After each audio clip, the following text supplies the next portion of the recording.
ଏଥର ଆମେ ଶ୍ରୀ ଶିବ ମହାପୁରାଣ ଆରମ୍ଭ କରିବା ବିଦ୍ୟେଶ୍ୱର ସଂହିତାର। ତା ଆଗରୁ ଭଗବାନ ପଞ୍ଚାନନଙ୍କର ଓମ୍ ନମଃ ଶିବାୟ ଲେଖା ହେଇଛି ଆଉ ଭଗବାନ ପଞ୍ଚାନନଙ୍କର ଗୋଟେ ଶ୍ଲୋକ ଅଛି। ଧ୍ୟାୟ ନିତ୍ୟଂ ମହେଶଂ ରଜତ ଗିରିନିଭଂ ଗୁରୁଚନ୍ଦ୍ରାବତସଂ ରତ୍ନୋ କଳ୍ପଜ୍ୱଳାଙ୍ଗଂ ପରଶୁ ମୃଗ ବରାଭିତି ହସ୍ତଂ ପ୍ରସନ୍ନಂ ପଦ୍ମାସୀనం ସମନ୍ତାତ୍ ಸ್ತುತಮಮರ ಗಣೈ ವ್ಯಾಘ್ರ ಕೃತಿಂ ವಸಾನಂ ವಿಶ್ವಾದಂ ವಿಶ್ವವಂದ್ಯಂ ನಿಖಿଳ ಭಯಹರಂ ପଞ୍ଚବକ୍ତ୍ରಂ ତ୍ରିନେତ୍ରಂ। ଇଏ ହଉଛି ମହାଦେବଙ୍କର ଗୋଟେ ଶ୍ଲୋକ ଲେଖା ହେଇଛି। ତାପରେ ଆମେ ଆରମ୍ଭ କରିବା ଶ୍ରୀ ଶିବ ମହାପୁରାଣ। ଶ୍ରୀ ପୁରାଣ ପୁରୁଷୋତ୍ତମାୟ ନମଃ। ଶ୍ରୀ ଚନ୍ଦ୍ରମୌଳି ମହାଦେବାୟ ନମଃ। ଶ୍ରୀ ଶିବ ମହାପୁରାଣ ବିଦ୍ୟେଶ୍ୱର ସଂହିତା। ପ୍ରୟାଗରେ ସୂତଙ୍କୁ ଅବିଳମ୍ବେ ପାପନାଶ କରୁଥିବା ସାଧନ ବିଷୟରେ ମୁନିମାନଙ୍କର ପ୍ରଶ୍ନ। ଏଠି ଆମେ ଆରମ୍ଭ କରିବା। ଆଦ୍ୟନ୍ତ ମଙ୍ଗଳ ମଜାତ ସମାନ ଭାବ ମାର୍ଜ୍ୟଂ ତମିଶ ମଜରାମର ମାତ୍ମଦେବଂ ପଞ୍ଚାନନଂ ପ୍ରବଳ ପଞ୍ଚ ବିନୋଦଶୀଳଂ ସମ୍ଭାବୟେ ମନସି ଶଙ୍କର ମମ୍ବିକେଶଂ। ଯେ ଆଦି ଓ ଅନ୍ତରେ ତଥା ମଧ୍ୟରେ ନିତ୍ୟ ମଙ୍ଗଳମୟ, ଯାହାଙ୍କ ସମାନତା ଅଥବା ତୁଳନା କେଉଁଠି ନାହିଁ, ଯେ ଆତ୍ମାର ସ୍ୱରୂପକୁ ପ୍ରକାଶିତ କରୁଥିବା ଦେବତା ପରମାତ୍ମା, ଯାହାଙ୍କର 5ଟି ମୁଖ ଅଛି ଏବଂ ଯେ ଅନାୟାସରେ ଜଗତର ସୃଷ୍ଟି ପାଳନ ସଂହାର ଅନୁଗ୍ରହ ଓ ତିରୋଭାବ ରୂପୀ 5ଟି ପ୍ରବଳ କର୍ମ କରିଥାନ୍ତି, ସେହି ସର୍ବଶ୍ରେଷ୍ଠ ଅଜର ଅମର ଈଶ୍ୱର ଅମ୍ବିକାପତି ଶିବଙ୍କୁ ମୁଁ ମନରେ ଚିନ୍ତନ କରୁଛି। ଏଠି ସୂତଙ୍କୁ କହୁଛନ୍ତି। ବ୍ୟାସ କହୁଛନ୍ତି ଧର୍ମର ମହାନ କ୍ଷେତ୍ର, ଗଙ୍ଗା ଯମୁନାର ସଙ୍ଗମ ସ୍ଥଳ ତଥା ବ୍ରହ୍ମଲୋକର ମାର୍ଗ ସ୍ୱରୂପ ପରମ ପୁଣ୍ୟମୟ ପ୍ରୟାଗରେ ସତ୍ୟବ୍ରତରେ ତତ୍ପର ରହୁଥିବା ମହାତେଜସ୍ୱୀ ମହାଭାଗ ମହାତ୍ମା ମୁନିମାନେ ଗୋଟିଏ ବିଶାଳ ଜ୍ଞାନ ଯଜ୍ଞର ଆୟୋଜନ କଲେ। ସେହି ଜ୍ଞାନ ଯଜ୍ଞର ସମାଚାର ଶୁଣି ପୌରାଣିକ ଶିରୋମଣି ବ୍ୟାସ ଶିଷ୍ୟ ମହାମୁନି ସୂତ ସେଠାରେ ମୁନିମାନଙ୍କୁ ଦର୍ଶନ କରିବାକୁ ଆସିଲେ। ସୂତଙ୍କୁ ଆସୁଥିବାର ଦେଖି ମୁନିଗଣ ହର୍ଷରେ ଉତ୍ଫୁଲ୍ଲିତ ହୋଇ ଉଠିଲେ ଏବଂ ଅତ୍ୟନ୍ତ ପ୍ରସନ୍ନ ଚିତ୍ତରେ ତାଙ୍କୁ ବିଧିପୂର୍ବକ ସ୍ୱାଗତ ସତ୍କାର କଲେ। ତାପରେ ସେହି ପ୍ରସନ୍ନ ମହାତ୍ମା ମାନେ ତାଙ୍କୁ ବିଧିବତ ସ୍ତୁତି କରି ବିନୟ ପୂର୍ବକ ହାତ ଯୋଡ଼ି ଏହିପରି କହିଲେ। ତାହେଲେ ଏଠି ବ୍ୟାସଦେବ ଏସବୁ କଥା କହୁଛନ୍ତି, ମୁନିମାନଙ୍କୁ ଦର୍ଶନ ଦେବା ପାଇଁ କଥା କହୁଛନ୍ତି। ଜ୍ଞାନ ଯଜ୍ଞର ସମାଚାର ଶୁଣି ପୌରାଣିକ ଶିରୋମଣି ବ୍ୟାସ ଶିଷ୍ୟ ମହାମୁନି ସୂତ ସେଠାରେ ମୁନିମାନଙ୍କୁ ଦର୍ଶନ କରିବାକୁ ଆସିଲେ। ସୂତଙ୍କୁ ଆସୁଥିବାର ଦେଖି ମୁନିଗଣ ହର୍ଷରେ ଉତ୍ଫୁଲ୍ଲିତ ହେଇଗଲେ, ମାନେ ଅତି ଖୁସି ହେଇଗଲେ। ତାପରେ ସେ ପ୍ରସନ୍ନ ମହାତ୍ମା ମାନେ ବିନୟ ପୂର୍ବକ ହାତ ଯୋଡ଼ିକି ତାଙ୍କର ସତ୍କାର କଲେ ଆଉ କହିଲେ, ହେ ସର୍ବଜ୍ଞ ବିଦ୍ୱାନ ରୋମହର୍ଷଣ, ଆପଣ ବଡ଼ ଭାଗ୍ୟବାନ। ମୁନିମାନେ ବ୍ୟାସଦେବଙ୍କୁ କହୁଛନ୍ତି, ହେ ସର୍ବଜ୍ଞ ବିଦ୍ୱାନ ରୋମହର୍ଷଣ, ଆପଣ ବଡ଼ ଭାଗ୍ୟବାନ। ତେଣୁ ଆପଣ ସାକ୍ଷାତ ବ୍ୟାସଙ୍କ ମୁଖରୁ ନିଜ ପ୍ରସନ୍ନତା ନିମନ୍ତେ ସମସ୍ତ ପୁରାଣ ବିଦ୍ୟା ପ୍ରାପ୍ତ କରିଛନ୍ତି। ତେଣୁ ଆପଣ ବହୁତ ଭାଗ୍ୟବାନ ଯେ ଆପଣ ନିଜ ପ୍ରସନ୍ନତା ନିମନ୍ତେ, ନିଜ ଖୁସି ନିମନ୍ତେ ପୁରାଣ ବିଦ୍ୟା ପ୍ରାପ୍ତ କରିଛନ୍ତି। ନିଜର ଖୁସି ପାଇଁ ପୁରାଣ ବିଦ୍ୟା ଯେ ପାଇଛନ୍ତି। ଆଉ ଏଠୁ ସମୁଦ୍ର ଯେପରି ବଡ଼ ବଡ଼ ମହାନ ରତ୍ନର ଆଗାର, ଆପଣ ସେହିପରି ଆଶ୍ଚର୍ଯ୍ୟ ସ୍ୱରୂପ ପୁରାଣ କଥାର ଭଣ୍ଡାର। ତେଣୁ ଏଠି ସମୁଦ୍ରରୁ ଯେମିତି ଆମେ ବହୁତ ଜିନିଷର, ବହୁତ ରତ୍ନର ଜିନିଷ, ଆମେ ସମୁଦ୍ର ଯେପରି ବହୁତ ରତ୍ନ ତା ସମୁଦ୍ର ଗର୍ଭରେ ଲୁଚେଇ ରଖିଥାଏ ବା ସମୁଦ୍ର ଗର୍ଭରେ ଥାଏ, ସେହିପରି ଆପଣ ଆଶ୍ଚର୍ଯ୍ୟ ସ୍ୱରୂପ, ଆଶ୍ଚର୍ଯ୍ୟ ଭାବେ ପୁରାଣ କଥାର ହଉଛି ଭଣ୍ଡାର। ପୁରାଣ କଥା ଆପଣଙ୍କ ଠାରେ ଠୁଳ ହୋଇଛି, ପୂର୍ଣ୍ଣ ହୋଇଛି। ତ୍ରିଲୋକରେ ଭୂତ ବର୍ତ୍ତମାନ ଓ ଭବିଷ୍ୟତ ତଥା ଆଉ ଯାହା କିଛି ଅଛି ତାହା ଆପଣଙ୍କୁ ଅଜ୍ଞାତ ନାହିଁ। ତ୍ରିଲୋକ୍ୟରେ ଆପଣ ପୂର୍ବରୁ କଣ ହେଇଥିଲା, ଏଇଲେ କଣ ହଉଛି, ଆଉ ଆସନ୍ତା କାଲି କଣ ହବ, ଭବିଷ୍ୟତରେ କଣ ହବ, ସେ ସବୁ ଆପଣଙ୍କୁ ଦେଖାବା, ସବୁ ଆପଣଙ୍କୁ ଜଣା ଅଛି। ଆପଣ ଆମର ବହୁତ ବଡ଼ ସୌଭାଗ୍ୟରୁ ଏହି ଯଜ୍ଞରେ ଦର୍ଶନ ନିମନ୍ତେ ଏଠିକି ଆସିଛନ୍ତି। ଆମେ ବହୁତ ବଡ଼ ସୌଭାଗ୍ୟଶାଳୀ ଯେ ଆପଣ ଆମ ଯଜ୍ଞକୁ, ଆପଣ ଏଇ ଯଜ୍ଞରେ ଦର୍ଶନ ଦେବା ପାଇଁ ଆସିଛନ୍ତି। କାରଣ ଆପଣଙ୍କ ଏବଂ ଏଇ ବାହାନାରେ ଆମର କଲ୍ୟାଣ କରିବାକୁ ଚାହାନ୍ତି। ତେଣୁ ଆପଣ ଏଠିକି ଆସିଛନ୍ତି ଆଉ ଆମର କଲ୍ୟାଣ କରିବାକୁ ଚାହାନ୍ତି। କାରଣ ଆପଣଙ୍କର ଆଗମନ କଦାପି ବ୍ୟର୍ଥ ଯାଏ ନାହିଁ।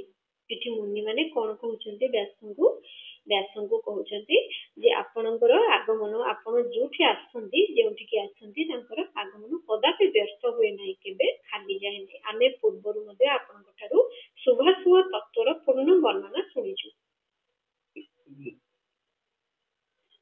ମୁନି ମାନେ କହୁଛନ୍ତି ଆମେ ପୂର୍ବରୁ ମଧ୍ୟ ଆପଣଙ୍କୁ ଜାଣିଛୁ, ଆଉ ଶୁଭାଶୁଭ କଥା ଆମେ ଆପଣଙ୍କଠୁ ଶୁଣିଛୁ, କିନ୍ତୁ ତା ଦ୍ୱାରା ତୃପ୍ତି ମିଳିନାହିଁ, ତା ଦ୍ୱାରା ଆମେ ଖୁସି ହେଇନୁ, ଆହୁରି ଶୁଣିବାକୁ ବାରମ୍ବାର ଇଚ୍ଛା ହଉଛି। ତେଣୁ ମୁନି ମାନେ ବ୍ୟାସଦେବଙ୍କୁ କହୁଛନ୍ତି ଆପଣଙ୍କ ଠାରୁ ଆମେ ବହୁତ କଥା ଶୁଣିବାକୁ ଆମର ଆଗ୍ରହ ଅଛି, ଆମକୁ ବହୁତ ଖୁସି ଲାଗୁଛି ଯେ ଆପଣ ଏଇ ଯଜ୍ଞମୟ ସ୍ଥଳକୁ ଆସିଛନ୍ତି। ତା ଦ୍ୱାରା ଆମକୁ ବହୁତ କଥା ଶୁଣିବା ପାଇଁ ହବ। ଆମେ ପୂର୍ବରୁ କଣ ହେଇଥିଲା, ବର୍ତ୍ତମାନ କଣ ହବ, ଭବିଷ୍ୟତରେ କଣ ହବ, ଏ ସବୁ ଜିନିଷ ଆପଣଙ୍କୁ ଜଣା। ଆଉ ଏସବୁ ଜିନିଷ ଜାଣି ଆମ ଗହଣକୁ ଏମିତି ଏକ ବ୍ୟକ୍ତି ଆସିଛନ୍ତି ଯେ ଆମେ ଏସବୁ ଦେଖି ବହୁତ ଖୁସି ହେଇଛୁ, ଆହୁରି ବାରମ୍ବାର ଆପଣଙ୍କ ଠାରୁ ପୂର୍ଣ୍ଣ ଶୁଭାଶୁଭ ତତ୍ତ୍ୱ ଶୁଣିବା ପାଇଁ ଖୁସି ଲାଗୁଛି, ଶୁଣିବା ପାଇଁ ଇଚ୍ଛା ହଉଛି। ସୁବୁଦ୍ଧି ସୁତ ମହାଭାଗ, ଏବେ ଆମେ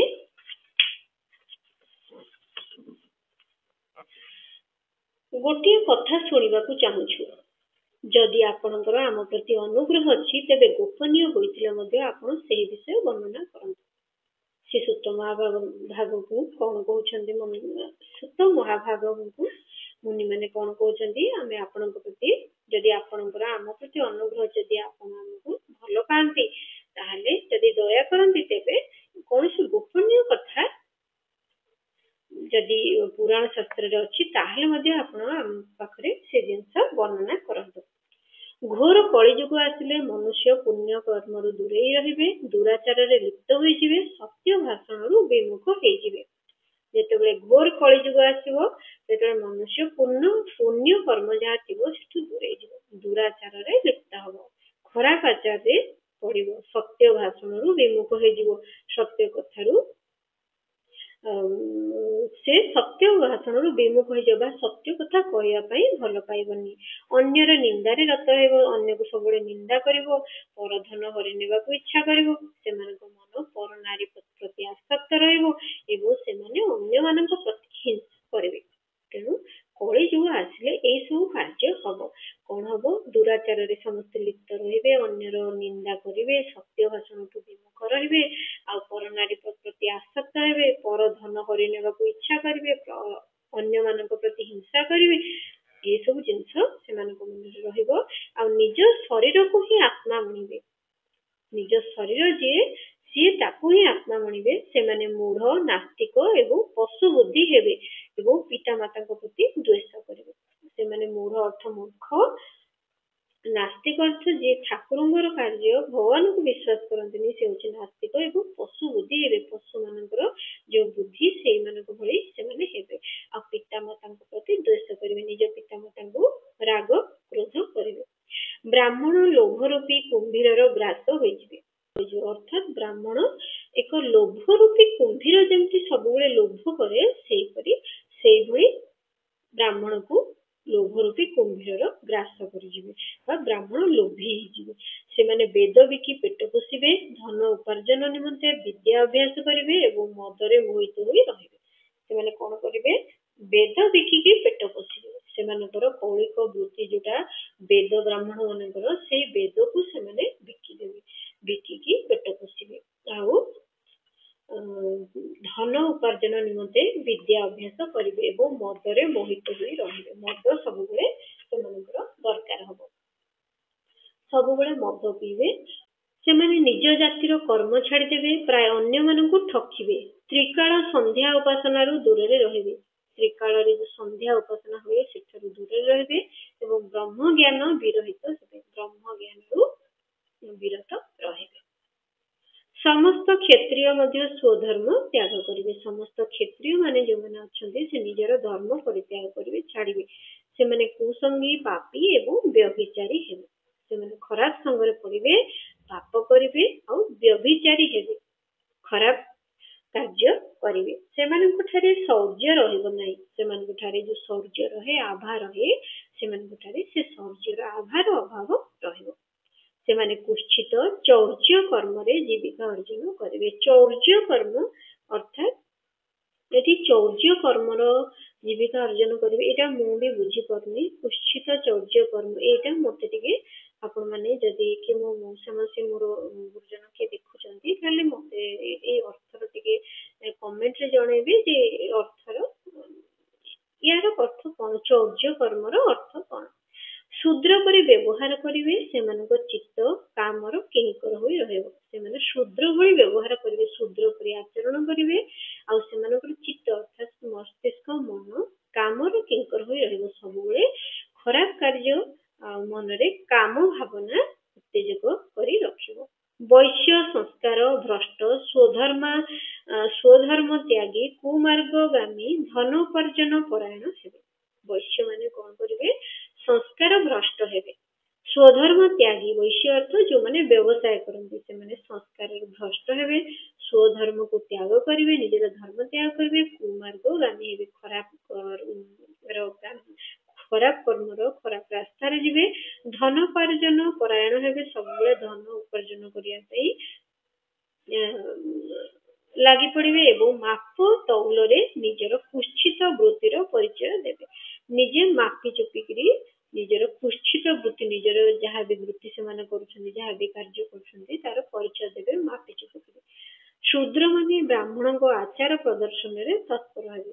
ଯିଏ ଶୂଦ୍ର ମାନେ ଥିବେ ସେମାନେ ବ୍ରାହ୍ମଣଙ୍କ ଆଚାର ପ୍ରଦର୍ଶନରେ ତତ୍ପର ହେବେ। ଶୂଦ୍ର ମାନେ ବ୍ରାହ୍ମଣଙ୍କ ଆଚାର ପ୍ରଦର୍ଶନରେ ତତ୍ପର ଅର୍ଥାତ୍ ଶୂଦ୍ର ମାନେ ବ୍ରାହ୍ମଣଙ୍କ ଭଳି ଆଚାର ବ୍ୟବହାର ଦେଖେଇବେ, ଆଚାର ପ୍ରଦର୍ଶନ କରିବେ। ସେମାନଙ୍କର ଆକୃତି ଉଜ୍ଜ୍ୱଳ ହେବ, ଆଉ ସେମାନେ ଆପଣା କର୍ମ ଧର୍ମ ଛାଡି ଉଜ୍ଜ୍ୱଳ ବେଶଭୂଷାରେ ବିଭୂଷିତ ହେବେ। ଅର୍ଥାତ୍ ଶୂଦ୍ର ମାନେ ବ୍ରାହ୍ମଣଙ୍କ ପରି ବ୍ୟବହାର କରିବେ, ଆଚାର କରିବେ, ଆଉ ସେମାନଙ୍କର ଆକୃତି ରହିବ ଉଜ୍ଜ୍ୱଳ। ସେମାନେ ଆପଣା ଧର୍ମ କର୍ମ ଛାଡିବେ ଆଉ ଉଜ୍ଜ୍ୱଳ ବେଶଭୂଷାରେ ଆଭୂଷିତ ହୋଇ ବୃଥାରେ ଭ୍ରମଣ କରିବେ।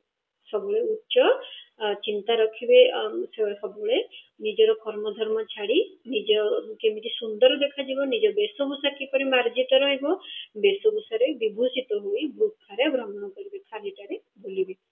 ସେମାନେ ସ୍ୱଭାବତଃ ସ୍ୱଧର୍ମ ପରିତ୍ୟାଗୀ ହେବେ। ଏମାନେ ସ୍ୱଭାବତଃ ସାଧାରଣ ଭାବେ ସ୍ୱଧର୍ମ ପରିତ୍ୟାଗୀ ହେବେ, ନିଜର ଧର୍ମକୁ ପରିତ୍ୟାଗ କରିବେ, ନିଜର ଧର୍ମକୁ ଛାଡିବେ। ସେମାନଙ୍କର ବିଚାର ଧର୍ମର ପ୍ରତିକୂଳ ହେବ। ସେମାନେ ଯାହା ବି ବିଚାର କରିବେ, ଯାହା ବି ଚିନ୍ତା କରିବେ, ଧର୍ମର ପ୍ରତିକୂଳ ଅର୍ଥାତ୍ ଧର୍ମର ଯୋଉଟା ଶତ୍ରୁ, ଧର୍ମକୁ ସେ ବିରୋଧ କରିବେ। ସେମାନେ କୁଟିଳ ଦ୍ୱିଜ ନିନ୍ଦୁକ ହେବେ। ସେମାନେ କୁଟିଳ ହେବେ, କୁଟିଳ ଚରିତ୍ରର ହେବେ ଏବଂ ଦ୍ୱିଜ ନିନ୍ଦୁକ ଅର୍ଥାତ୍ ବ୍ରାହ୍ମଣଙ୍କୁ ନିନ୍ଦା କରିବେ। ଯଦି ଧନୀ ହେବେ ତେବେ କୁକର୍ମରେ ରତ ରହିବେ। ବିଦ୍ୱାନ ଯଦି ହେବେ ତାହେଲେ ବାଦ ବିବାଦ କରିବେ। ନିଜକୁ କୁଳୀନ ମନେ କରି ଚାରି ବର୍ଣ୍ଣ ସହିତ ବୈବାହିକ ସମ୍ବନ୍ଧ ସ୍ଥାପିତ କରିବେ। ନିଜକୁ କୁଳୀନ ମନେ କରିକି ଚାରୋଟି ଯାକ ବ୍ରହ୍ମ, ଯେମିତି ବ୍ରାହ୍ମଣ କ୍ଷତ୍ରିୟ ବୈଶ୍ୟ ଶୂଦ୍ର, ଏଇ ଚାରୋଟି ଅଛି, ଚାରୋଟି ବର୍ଣ୍ଣକୁ ନିଜର ଯେମିତି ଚାରୋଟି ବର୍ଣ୍ଣ ରହିଛି, ଏହି ଚାରି ବର୍ଣ୍ଣ ସହିତ ନିଜକୁ କୁଳୀନ ବୋଲି ଭାବିବେ ଆଉ କୁକର୍ମରେ ରତ ରହିବେ, ବାଦ ବିବାଦ କରିବେ, ନିଜକୁ କୁଳୀନ ମନେ କରିବେ ଆଉ ସମସ୍ତ ବର୍ଣ୍ଣକୁ ନିଜ ସମ୍ପର୍କରେ ଭ୍ରଷ୍ଟ କରିଦେବେ। ସମସ୍ତ ବର୍ଣ୍ଣ ଯାହା ଅଛି ସେ ନିଜ ସମ୍ପର୍କରେ ଭ୍ରଷ୍ଟ କରିଦେବେ। ସମସ୍ତ ବର୍ଣ୍ଣକୁ ନିଜର ସମ୍ପର୍କରେ ଭ୍ରଷ୍ଟ ଖରାପ କରିବେ। ସେମାନେ ନିଜ ଅଧିକାର ସୀମାର ବାହାରକୁ ଯାଇ ଦ୍ୱିଜୋଚିତ ସତ୍କର୍ମର ଅନୁଷ୍ଠାନ କରିବେ। ସେମାନେ ନିଜ ଅଧିକାର ସୀମାର ବାହାରକୁ ଯାଇ ସେମାନେ ତାଙ୍କର ସେ ସବୁ କାର୍ଯ୍ୟର ଅଧିକାର ନାହିଁ କରିବା ପାଇଁ, କିନ୍ତୁ ସେ ସବୁର ଅଧିକାର ସୀମାର ବାହାରକୁ ଯାଇ ସେମାନଙ୍କର ସେ ସୀମା ତାଙ୍କର ନାହିଁ, ସେ କାର୍ଯ୍ୟ କରିବାର ଅଧିକାର ନାହିଁ, କିନ୍ତୁ ସେ କାର୍ଯ୍ୟ ସେମାନେ ଦ୍ୱିଜୋଚିତ ସତ୍କର୍ମର ଅନୁଷ୍ଠାନ କରିବେ। ଦ୍ୱିଜ ମାନେ ବ୍ରାହ୍ମଣର ଯୋଉ କାର୍ଯ୍ୟ, ସେ ସବୁ ସତ୍କର୍ମର ଅନୁଷ୍ଠାନ ସେମାନେ କରି ବସିବେ।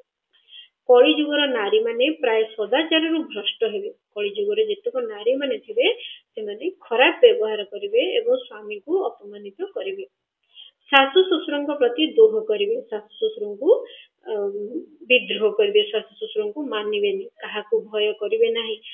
ମଳିନ ଭୋଜନ କରିବେ। ମଳିନ ଭୋଜନ ଅର୍ଥାତ୍ ଖରାପ ପ୍ରକାରର ଖାଦ୍ୟ ଖାଇବେ। କୁଶ୍ଚିତ ହାବ ଭାବରେ ତତ୍ପର ହେବେ, ଖରାପ ପ୍ରକାର ବ୍ୟବହାର କରିବେ।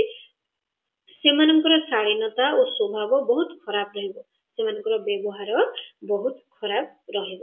ସେମାନେ ନିଜ ସ୍ୱାମୀ ସେବାରୁ ବିମୁଖ ରହିବେ, ନିଜର ସ୍ୱାମୀକୁ କିପରି ସେବା କରାଯାଏ ସେଥିରୁ ସେମାନେ ବିମୁଖ ରହିବେ, ସେମାନେ ସେସବୁ ମାନିବେନି। ମହାତ୍ମା ସୁତ ଭ୍ରଷ୍ଟ ବୁଦ୍ଧି ଓ ସ୍ୱଧର୍ମ ପରିତ୍ୟାଗୀ ଲୋକଙ୍କୁ ଇହଲୋକ ପରଲୋକରେ ଉତ୍ତମ ଗତି କିପରି ମିଳିପାରିବ, ଏହି ଚିନ୍ତାରେ ଆମର ମନ ସର୍ବଦା ବ୍ୟାକୁଳ ରହୁଛି। ଅର୍ଥାତ ମହାତ୍ମା ସୁତ ସେ ମୁନି ଋଷି ମାନେ ସମସ୍ତେ ମହାତ୍ମା ସୁତଙ୍କୁ କହୁଛନ୍ତି ଭ୍ରଷ୍ଟ ବୁଦ୍ଧି ଆଉ ସ୍ୱଧର୍ମ ପରିତ୍ୟାଗୀ, ଯେଉଁମାନେ ବୁଦ୍ଧି ଭ୍ରଷ୍ଟ ହୋଇଯାଇଛି ଆଉ ଯେଉଁମାନେ ନିଜର ଧର୍ମ ପରିତ୍ୟାଗ କରିଛନ୍ତି ସେମାନଙ୍କୁ ଇହଲୋକ ପରଲୋକରେ ଏ ଲୋକ ଆଉ ପରଲୋକରେ ମୃତ୍ୟୁ ପରେ ଉତ୍ତମ ଗତି କିପରି ମିଳିପାରିବ, ସେମାନଙ୍କର ଗତି କଣ ହବ, ସେମାନଙ୍କୁ କେମିତି ଫଳ ମିଳିବ, ଏହି ଚିନ୍ତାରେ ଆମର ମନ ସର୍ବଦା ବ୍ୟାକୁଳ ରହୁଛି, ସବୁବେଳେ ଆମ ମନ ଦୁଃଖ ରହୁଛି। ପରୋପକାର ସମାନ ଅନ୍ୟ କୌଣସି ଧର୍ମ ନାହିଁ, ପରୋପକାର ଭଳି କୌଣସି ବି ଧର୍ମ ନାହିଁ, ସବୁବେଳେ ପରୋପକାର କରିବା ଉଚିତ। ତେଣୁ କରୁଣା କରି ଏଭଳି ଗୋଟିଏ ଛୋଟିଆ ଉପାୟ କୁହନ୍ତୁ ଯାହା ଦ୍ୱାରା ସମସ୍ତ ପାପର ଅବିଳମ୍ବେ ବିନାଶ ଘଟିବ। ତେଣୁ ଆମକୁ ଏମିତି ଗୋଟିଏ ଉପାୟ କୁହନ୍ତୁ, ଏମିତି ଗୋଟିଏ କଥା କୁହନ୍ତୁ, ଏମିତି ଗୋଟିଏ ଉପାୟ କରନ୍ତୁ ଆମ ପାଇଁ ଯାହାକି ଆମର ସମସ୍ତ ପାପର ସେ ବିନାଶ କରିବ। କାରଣ ଆପଣ ସମସ୍ତ ସିଦ୍ଧାନ୍ତର ଜ୍ଞାତା, କାରଣ ଆପଣ ହିଁ ସବୁ ଜିନିଷ ଜାଣିଛନ୍ତି, ସବୁ ସିଦ୍ଧାନ୍ତର ଜ୍ଞାତା ଅର୍ଥାତ ସିଦ୍ଧାନ୍ତକୁ ଜାଣିଛନ୍ତି। ବ୍ୟାସ କହୁଛନ୍ତି ସେହି ଭବିତାତ୍ମା ମୁନିଗଣଙ୍କ ମୁଖରୁ ଏଭଳି କଥା ଶୁଣି ସୁତ ମନେ ମନେ ଶିବଙ୍କୁ ସ୍ମରଣ କରି ସେମାନଙ୍କୁ ଏହିପରି କହିଲେ। ସେଇ ଭବିତାତ୍ମା ମୁନିଗଣ, ସେ ଯୋଉ ମୁନିଗଣ ବ୍ୟାସଙ୍କୁ କହୁଥିଲେ, ସେଭଳି ଏଇ କଥା ଶୁଣି ସୁତ ମନେ ମନେ ଶିବଙ୍କୁ ସ୍ମରଣ କଲେ, ମହାଦେବଙ୍କୁ ମନେ ପକେଇଲେ ଆଉ ସେମାନଙ୍କୁ ଏପରି କହିଲେ। କଣ କହିଲେ? ଏଠି ହଉଛି ଅଧ୍ୟାୟ 1 ଏଠି ସରିଲା। ବିଦ୍ୟେଶ୍ଵର ସଂହିତାର ସେ ଶିବ ମହାପୁରାଣର ଅଧ୍ୟାୟ 1 ଏଠି ସରିଲା। ଆସନ୍ତା କାଲି ଆମେ ଶିବ ପୁରାଣର ପରିଚୟ ପଢିବା। ଶିବ ପୁରାଣ କଣ, ତାର ପରିଚୟ କଣ, ଆମେ ସେ ଉପରେ ପଢିବା।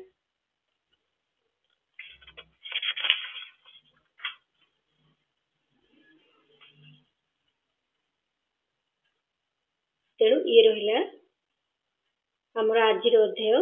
ତେଣୁ ଭିଡିଓ ଆମେ ଯଦି ଆପଣଙ୍କୁ ଭିଡିଓ କେମିତି ଲାଗୁଛି, ଯଦି ଭିଡିଓ ଭଲ ଲାଗୁଥିବ, ମୋ ବୁଝେଇବା ଶୈଳୀ ଯଦି ଆପଣଙ୍କୁ ପସନ୍ଦ ଆସୁଥିବ, ତାହେଲେ ଆପଣ ଭିଡିଓକୁ ଲଗାତାର ଦେଖନ୍ତୁ ଆଉ ପ୍ରତିଟି ଏପିସୋଡରେ ଭିଡିଓକୁ ଦେଖନ୍ତୁ। ନିଜର ଯିଏ ସାଥୀ ସାଙ୍ଗମାନେ ଅଛନ୍ତି, ଆପଣଙ୍କର ଯିଏ ବନ୍ଧୁ ପରିଜନ ଅଛନ୍ତି, ଯୋଉମାନେ ଖୁବ୍ ଏକୁଟିଆ ସମୟ ଘରେ ଅତିବାହିତ କରୁଛନ୍ତି, ବୃଦ୍ଧ ବୃଦ୍ଧା ମାନେ ଯୋଉମାନଙ୍କର ପିଲାମାନେ ବାହାରେ ଅଛନ୍ତି, ସେମାନେ ଖାଲିଟାରେ ଘରେ ବସି ରହିଛନ୍ତି, ସେମାନଙ୍କୁ ମଧ୍ୟ ଆପଣ ଏ ବିଷୟରେ ଜଣେଇ ପାରିବେ। ତାଙ୍କ ପାଖକୁ ଏ ଭିଡିଓକୁ ସେୟାର କରନ୍ତୁ।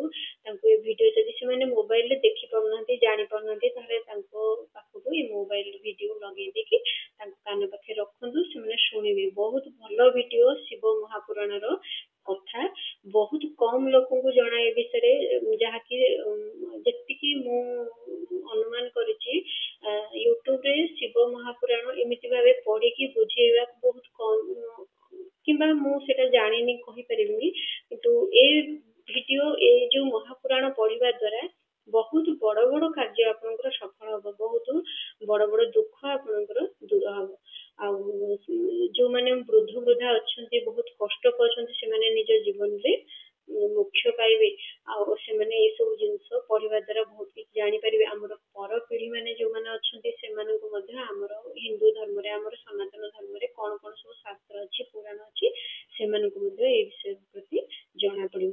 ତେଣୁ ଆପଣମାନେ ନିଜେ କେବଳ ଦେଖନ୍ତୁନି, ନିଜେ ଦେଖନ୍ତୁ, ନିଜ ସୋସିଆଲ ମିଡିଆରେ ମୋ ଭିଡିଓକୁ ସେୟାର କରନ୍ତୁ।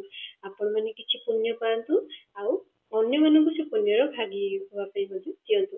ଆଉ ଯଦି ଭିଡିଓ ଦେଖିକି ଯଦି ଆପଣଙ୍କୁ ଭିଡିଓ ଭଲ ଲାଗୁଥିବ, ଗୋଟେ ଲାଇକ୍ ପ୍ଲିଜ କରନ୍ତୁ। କାହିଁକି ନା ଆପଣଙ୍କୁ ମୁଁ ଯଦି ପଢିକି ବୁଝଉଛି, ତାହେଲେ ଏ କଥା ମତେ ମଧ୍ୟ ଭଲ ଲାଗିବ ଯେ ଆପଣମାନେ ଏ ଭିଡିଓ ଶୁଣୁଛନ୍ତି। ଯୋଉମାନେ ବି ଦେଖୁଛନ୍ତି, ଗୋଟେ ଲାଇକ୍ ନିଶ୍ଚୟ କରନ୍ତୁ। ଏ ଲାଇକ୍ କରିବା ଦ୍ୱାରା ଆପଣଙ୍କର ଭିଡିଓ ଆଉ ଜଣଙ୍କ ପାଖକୁ ଯାଇପାରେ, ଆଉ ଆପଣ ଯଦି ସେୟାର ବି ନ କରିବେ ସେମାନଙ୍କ ପାଖକୁ ଯାଇପାରିବେ। ତେଣୁ ଲାଇକ୍ ନିଶ୍ଚୟ କରନ୍ତୁ ଆଉ ଭିଡିଓକୁ ଲାଇକ୍ କରନ୍ତୁ, ଚ୍ୟାନେଲକୁ ସବସ୍କ୍ରାଇବ କରନ୍ତୁ। ଏଇଭଳି ଭିଡିଓ ମୁଁ ଆଗକୁ ଆଣିବି, ଏଇଭଳି ପୁରାଣ ଶାସ୍ତ୍ର ବିଷୟରେ ମୁଁ ଆଗକୁ କହିବି। ଶିବ ମହାପୁରାଣ ପରେ ମୋ ପାଖରେ ରାବଣ ସଂହିତା ମଧ୍ୟ ଅଛି, ହିନ୍ଦୀରେ ରହିଛି, ମୁଁ ହିନ୍ଦୀରେ